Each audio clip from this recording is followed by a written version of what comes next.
yards, no points. First and 10 to the 44. Ewers over the middle. That ball deflected and gobbled up. Helm gets up. Oh, man. And Ewers pulls it down on the move. Touchdown. Ewers with trouble. Finds his tight end, Gunnar Helm. Howdy, fellas. Welcome in.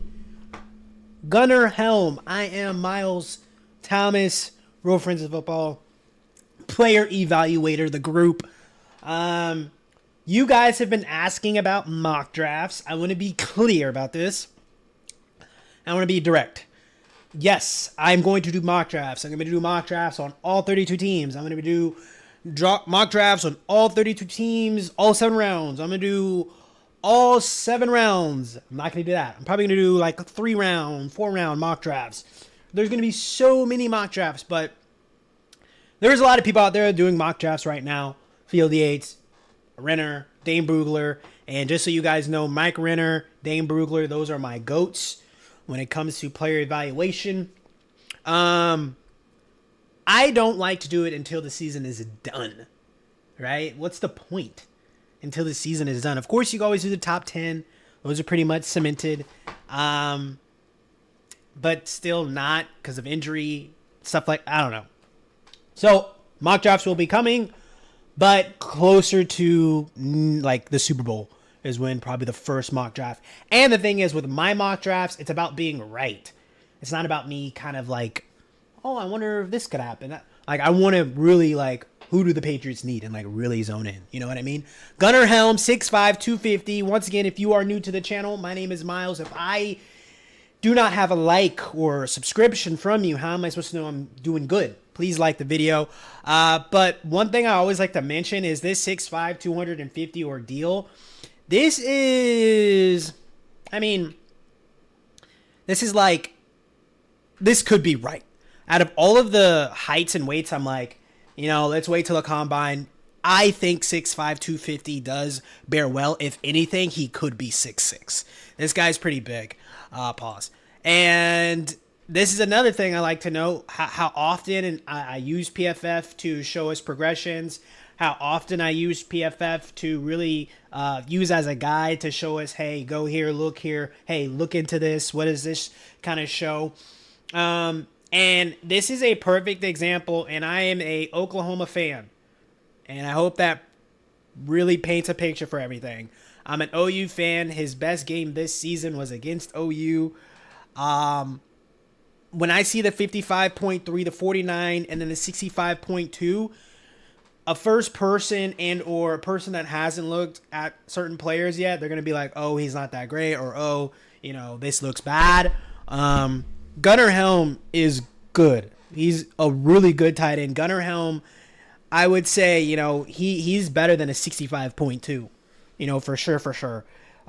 He plays in a certain styled offense, and if you guys even look, 55.3 in 2022, 13 games, only had 5 receptions. So I mean, he didn't even have a lot of opportunity to do great things, having Quinn Ewers at quarterback. And in 2023, this could have been also the Hudson Card in 2022 as well, if I'm not mistaken.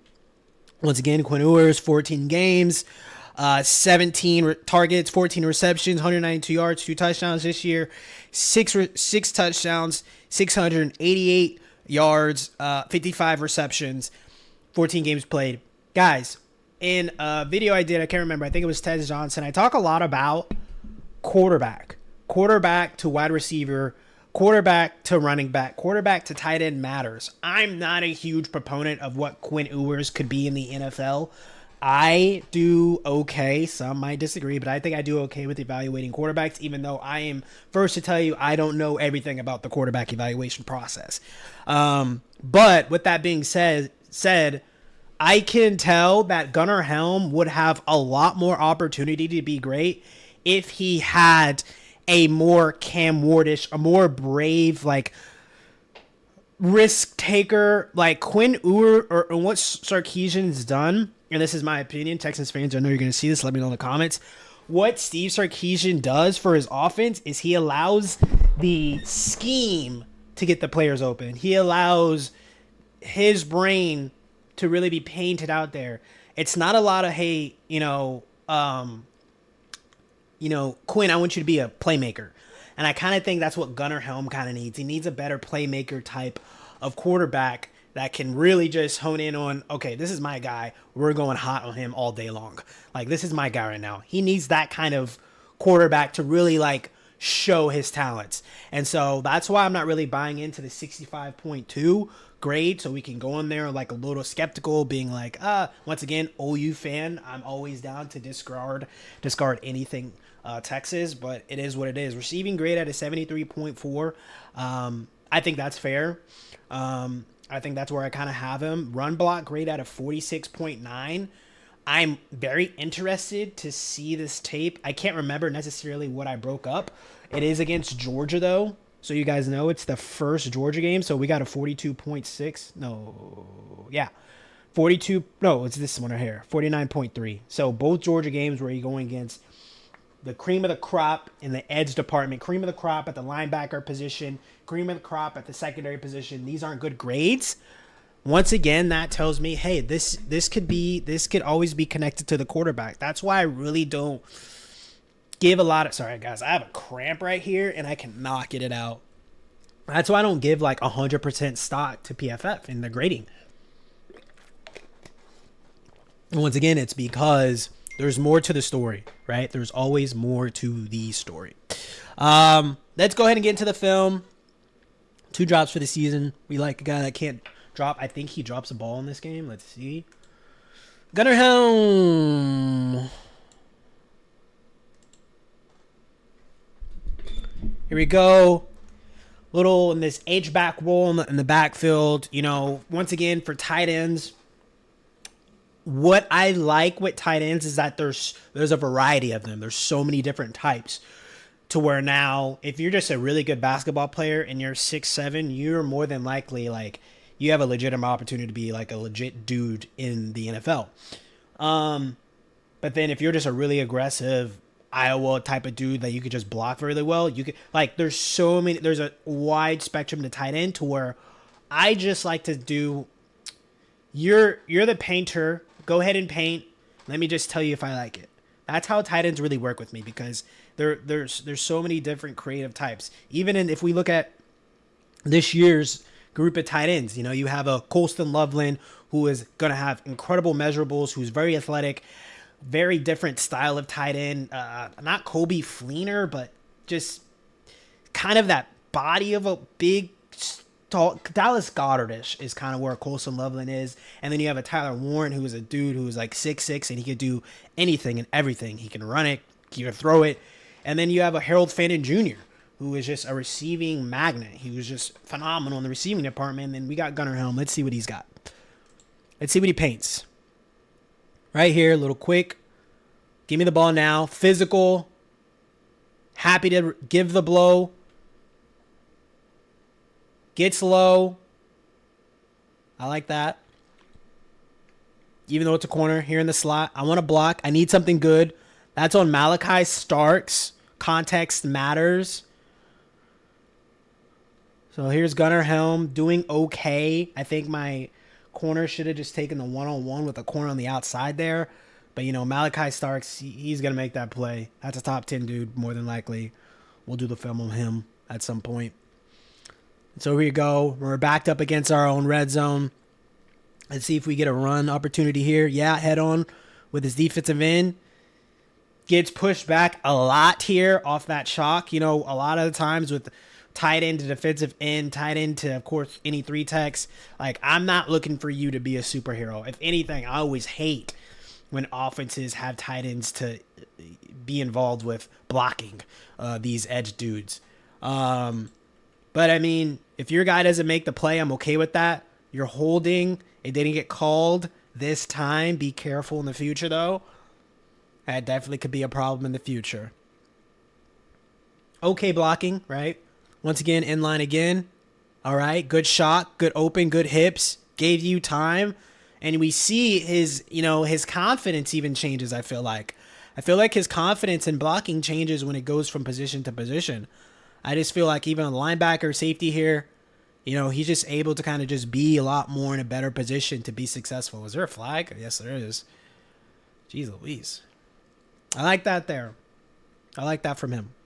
In line again. Let's see if we get a down block. Yeah, we do. Yes, protect. See, that's a good reach. Protect his edge. Let's look at his hips here. Let's slow it down. Let's look at his hips. Let's look at his arm placement, hand placement, arm length.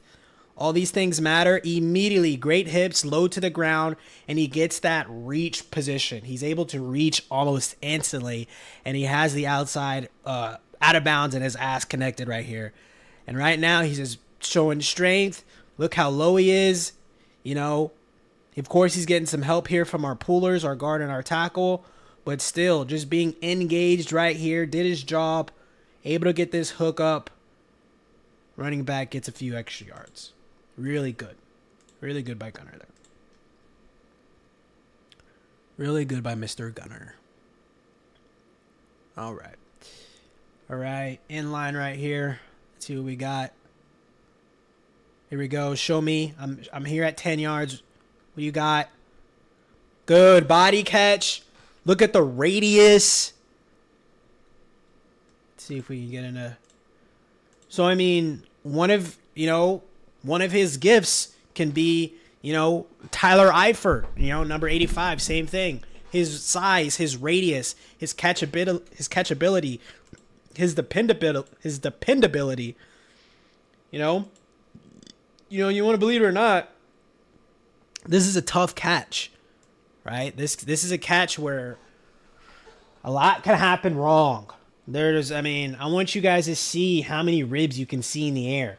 Him not really understanding what he's seeing, able to catch it, and even to have the wherewithal to bring that thing down and protect yourself. I think this is all great. I think this all bodes very well. There's a good amount of shorties that moved here. Sorry, football. But look at this ribs. Brings the ball down quickly, protects himself. Good, Gunnar. And to think he can't do that every single play and do it great, I don't know. I think sometimes the quarterback, the scheme, everything, little wingtip block, nothing crazy there. Maybe we could do a better job here. Run like a bat out of hell. Be scary. Be mad. That's Mikel Williams over there. Are you intimidated? Like I said, you guys remember that linebacker, that safety, number 32, that block he had? It just seems like there was a little bit just more confidence in that block. And I think when he knows he has to go against one of these edge guys, he's just a little bit more timid. Like he's not. If he saw a little corner there, I promise you, Gunnar Helm's gonna blow that dude up. If he saw a corner right here, he's gonna give him more than a little wingtip. 100%. I believe that. And the running back could have, cut in a little bit harder to the inside on Gunnar's inside, but here we go. Put him in motion. Out at 5 yards. Give me the ball. Let's see if I can make a move.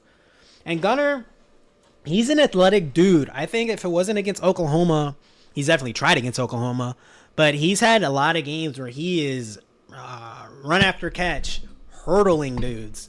Athletic, willing to block, ducks his head low here.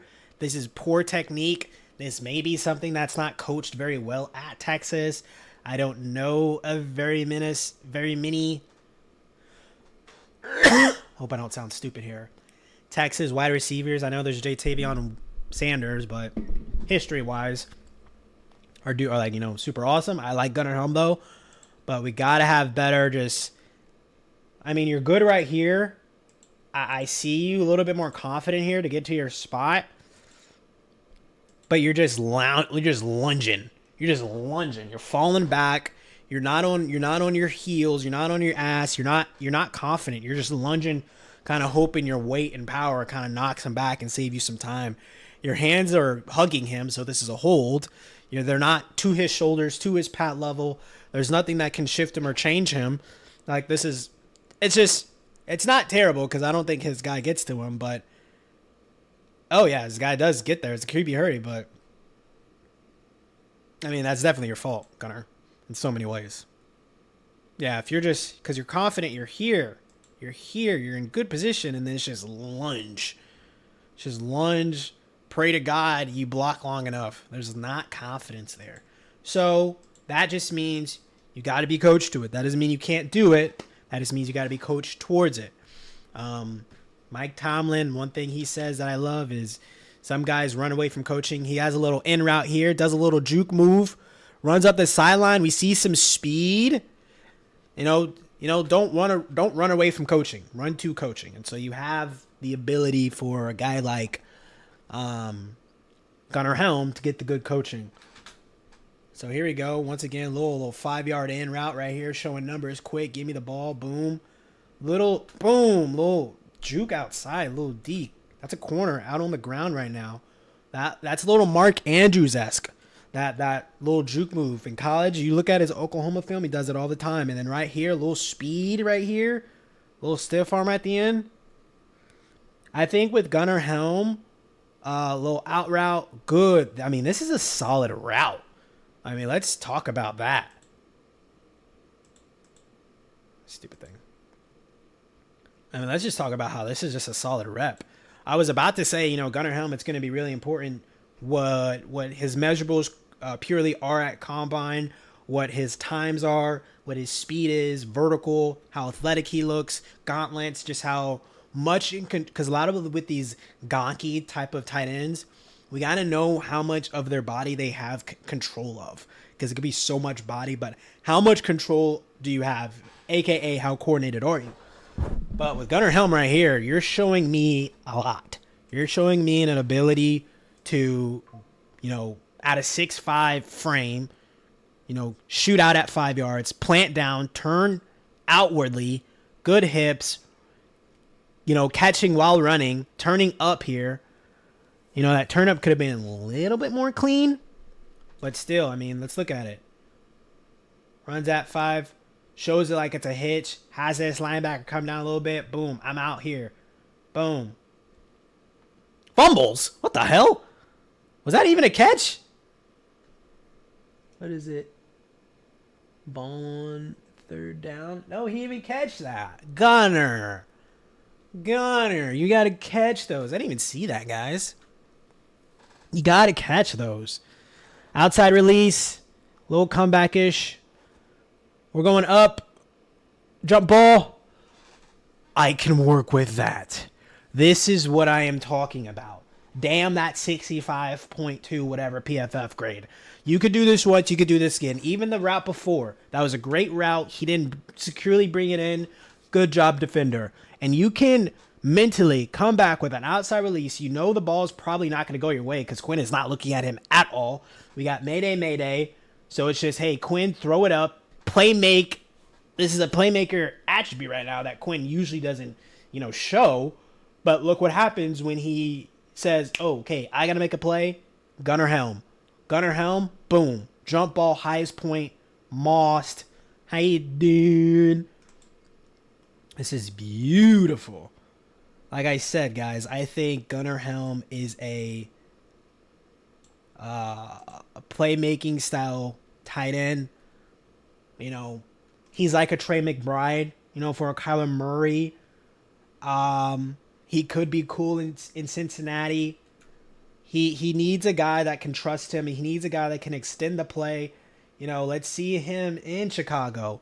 That's a good ball. That's a good ball and a great catch.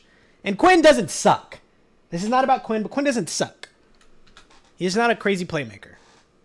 That's it. That's all I have to say about Quinn. He's gifted though. Here we go. Outside release. Little clunky. We're out. Game's over. Gunnar Helm. I don't think your name's going to be called day one. I don't think you necessarily did anything that was like, oh, wow, this team's got to have him for sure. But I do think you are a beautiful, absolutely beautiful piece. I see you as a Tyler Eifert, a little bit more athletic, even though he is athletic, Tyler Eifert. I think you have an opportunity to be in a situation, once again, with a dual threat type of quarterback, or a quarterback in a situation where they love to throw it and they're consistent with throwing it. I don't want to see you in Indianapolis. I'm sorry. I don't think that would bode well for you. I think that would paint you to be as, inefficient as you were related to be in that PFF grade. I think you being with a veteran style. Oh, yeah, let's do this. like I said, I always hate really guessing. Let's see what the trends say. Denver, Kansas City, of course, and then the Chargers. I love it. I love that for Justin Herbert. The Chargers. I love that. Broncos. I love that for the Broncos with Bo Nix. I think that would be good as well. Chiefs. It's not. I would hate that. I mean, I'm a Bengals fan. I think I would hate that if it happened, but I would also hate that if I were a Chiefs fan, because I'd be like, we're just trying too hard to find a next generation tight end. Even though I think he would still be great. He would be phenomenal. They could get a better fit. If they're going to go tight end, they might as well go with the other three ahead of them, in my opinion. But as of right now, this is tight end number 4 that I'm going over. I do believe Gunnar Helm is tight end number 4 at this point in time. I see a world where he can get snagged in the back end of the second round. Really depends. Doubt it. I think he is going to be a day 2 kid, but could be in the third round. Once again, combine matters. What he runs, what he jumps, how cerebral he is. He seems like a smart player. He seems very athletic. He hurdles a lot of people. I think the third round could be his floor. Second round could be the ceiling. You guys let me know in the comments. Who do you want me to do next? Like, comment, subscribe.